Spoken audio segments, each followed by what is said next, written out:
All right, today we are going to be talking about the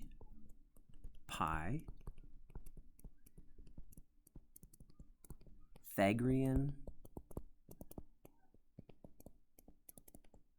theorem. The Pythagorean theorem. This is something that has been around since the early BC times. And this is a formula that is used to find the measure of a triangle, a right triangle. So we have a right triangle. We use the Pythagorean theorem to solve for that measure. Now, when I want to talk about the Pythagorean theorem, I use the formula a squared plus b squared equals c squared. Okay? A squared plus b squared equals c squared. Now, what that means is, if I have a right triangle, something that looks like this. If I have a right triangle, here's my right angle. The two sides that touch my right angle, those are called sides A and B. Those are my legs.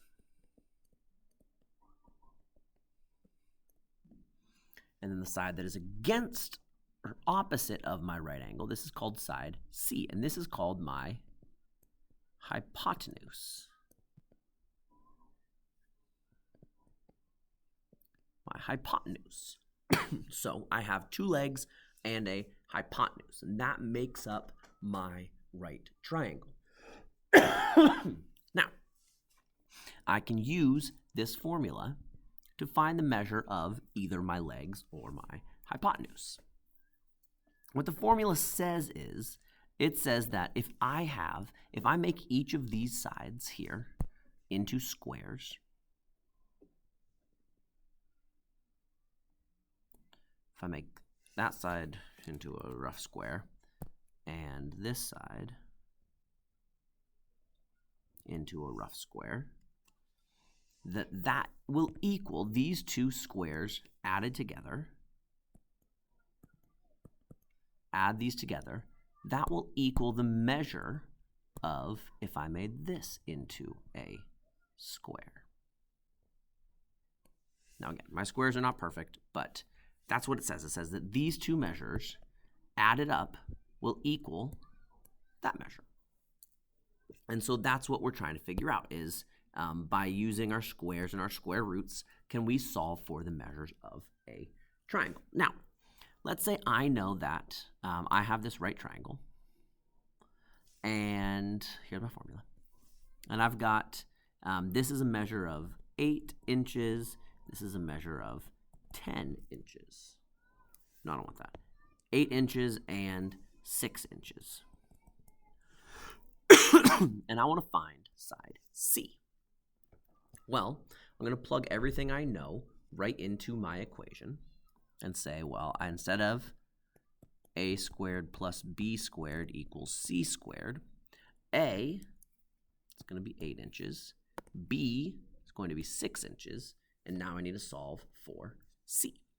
So I can solve by simplifying. 8 squared is 64, 6 squared is 36, equals c squared. 64 plus 36 is 100 equals c squared. And now to get c all by itself, I need to square root both sides to get 10 equals c. And so my missing measure here is 10. Okay, so here's how it works. I square my sides, I add up my values, and then I square root my answer. Okay, so square measures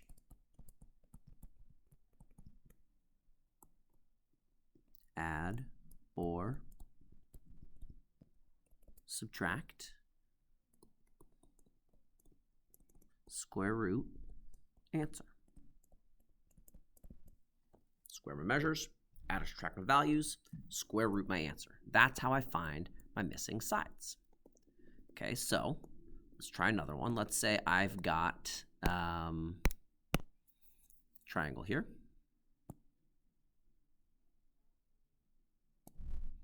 I got a triangle like this. This is a right triangle. And I know that my hypotenuse is 15 meters. This side is going to be 9 meters. And I don't know side B this time.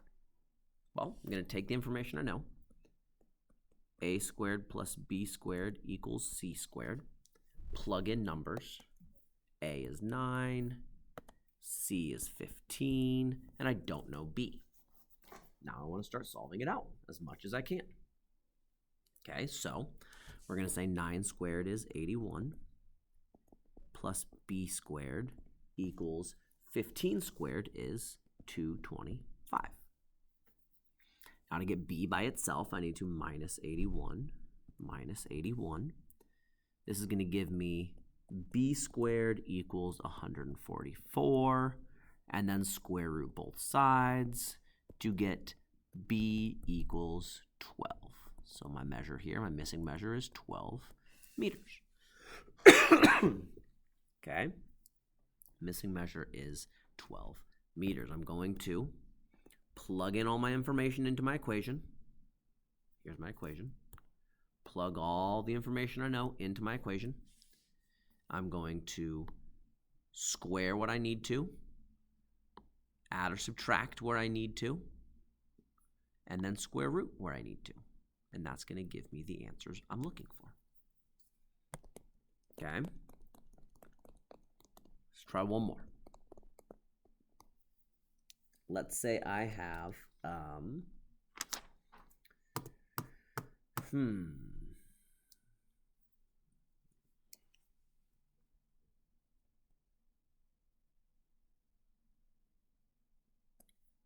So I have this right triangle here.